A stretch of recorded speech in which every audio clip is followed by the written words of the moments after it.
كل سنة وانتم طيبين، رمضان على الأبواب.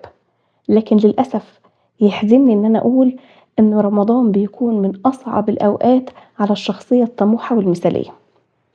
بنبدأ رمضان كل سنة بخطط خرافية، وبتكون نيتنا فيها طيبة إن احنا نفسنا نستغل رمضان ونقبل على الله سبحانه وتعالى في شهر من أفضل الشهور، لكن لأنها بتكون خطط غير واقعية بنستمر عليها يوم 2 3، أحيانا بتوصل لأسبوع، وبعدها بيبدأ الحماس يقل والفتور يزيد، وهنا بيبدأ جلد الذات الرهيب يشتغل، واللي بالمناسبة بيزيد كل ما أيام رمضان بتبدأ تتناقص، خاصة واحنا بنشوف فيديوهات التحفيز والفيديوهات الدعوية اللي بتحمسنا لرمضان، وبنسمع عن السلف وقد ايه كانوا بيستغلوا رمضان.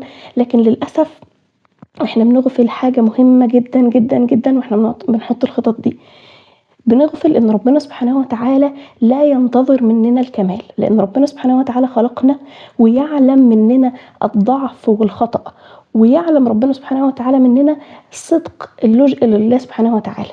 نصيحتي رسالتي لكل شخص طموح، أرجوك ابعد عن فخ المثالية في رمضان.